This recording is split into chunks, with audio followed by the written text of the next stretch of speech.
Hello and welcome friends. My SQL के अंदर या एसक्यूएल के अंदर मैं एमएस एक्सेस की बात कर रहा हूं। तो एमएस एक्सेस को एक बार ओपन करते हैं और इसमें हम कुछ चीजों को समझेंगे। अब चीजें क्या हैं, कैसे हैं, उनके बारे में जानते हैं। जैसे आप यहां देख सकते हैं, ये जो है एम्प्लॉई का पूरा डेटा यहां पर है। जैसे अगर मैं इस टेबल के अंदर आता हूं तो एम्प्लॉई आईडी आपको दिखेगी, फर्स्ट नेम दिखेगा, लास्ट नेम दिखेगा, डिपार्टमेंट दिखेगा, सैलरी दिखेगी और हायर डेट दिखेगा। ये सारी चीजें ही आपको यहाँ पे दिख रही होंगी, ठीक है। लेकिन इसके लिए एक एसक्यूएल क्वेरी बनानी है। अब क्वेरी क्या बनानी है वो समझिएगा। क्वेरी ये बनानी है कि कौन से ऐसे एम्प्लॉय हैं जिनकी सैलरी जो है 70 से 45 से 70 हजार के बीच है। इसमें आप एक चीज और देखिए, क्वेरी हमें इस तरह की बनानी है। हो सकता है ऐसी क्वेरी भी बनानी हो कि हमें केवल 2022 वाले रिकॉर्ड ही चाहिए। अब इसमें 2022 भी है, 23 भी है, 21 भी है, 24 भी है, 25 भी है। तो अगर मान लीजिए हमको सिर्फ 2025 वाला रिकॉर्ड चाहिए तो क्या करेंगे, कैसे करेंगे? तो ये भी क्वेरी हो सकती है। तो एक ऐसी भी क्वेरी बना लेते हैं, ठीक है। अब इस तरह की क्वेरी किस प्रकार से लिखी जाए, आखिरकार क्या लिखें कि जो है, तो इसके लिए हम बात करने वाले हैं। तो यहां से सबसे पहले क्रिएट पे जाना है और यहां से चले चलना है क्वेरी डिजाइन पर। ये आपको क्वेरी डिजाइन दिख रहा होगा, यहां पे क्लिक कर दीजिएगा। जैसे ही क्लिक करते हैं ये विंडो ओपन होती है। अब यहां पर आपको करना है क्लोज, और क्लोज करके एसक्यूएल पर चले चलना है। और जैसे ही एसक्यूएल पर जाते हैं तो यहां पे सेलेक्ट स्टेटमेंट लिखा हुआ आ रहा है। अब आपको यहां पे लगाना है एस्टेरिक यानी मल्टीप्लाई का सिंबल लगाना है और यहां लिखना है फ्रॉम, ठीक है। और यहां लिखिएगा टेबल का नाम। तो टेबल का नाम आप देख सकते हैं यहां पे स्पष्ट रूप से आपको दिख रहा है, एम्प्लॉय दिया गया है, ठीक है।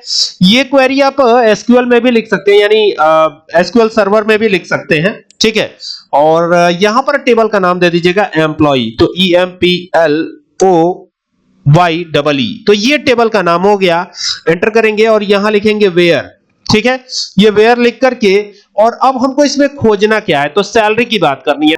लेकिन अगर मान लीजिए सैलरी की बात ना करके हमें हायर डेट की बात करनी हो, जैसे केवल 2024 का ही हमें रिकॉर्ड देखना हो, 2023 का ही देखना हो, ऐसा कुछ करना हो, ऐसा भी तो हो सकता है कि अगर सैलरी की बात है तो ठीक है।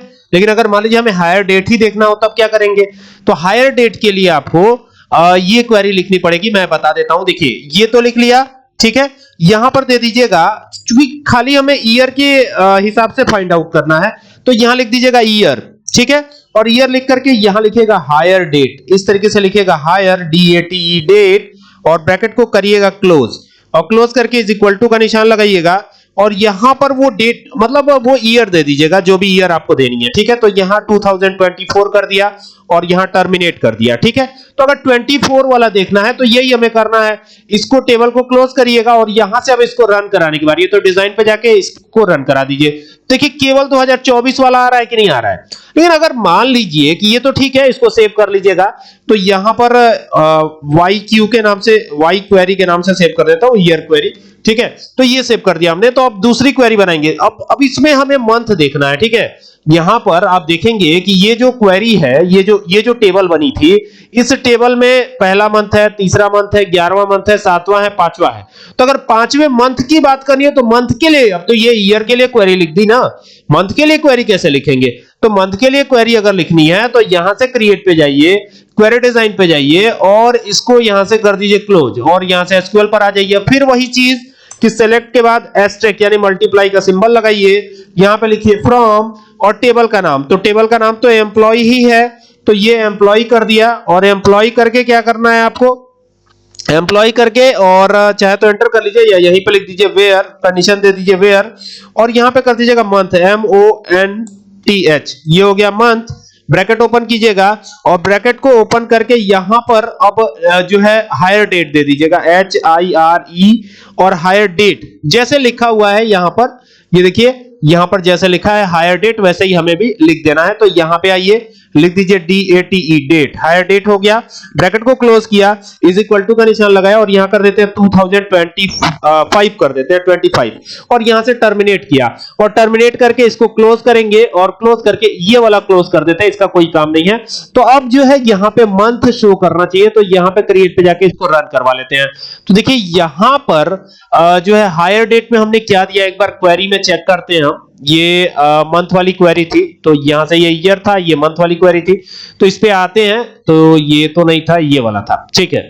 तो इसको देखते हैं यहां से एसक्यूएल क्वेरी में क्या दिया था हमने, 2025 दिया था। तो 2025 तो मंथ थोड़ी ना है, मंथ हमें 5 3 2 ऐसे देना है ना, तो मंथ का नाम देंगे यहां पे। तो यहां पे देखिए ये मंथ 3 आप दे सकते हैं, 2 दे सकते हैं, ऐसे दे सकते हैं।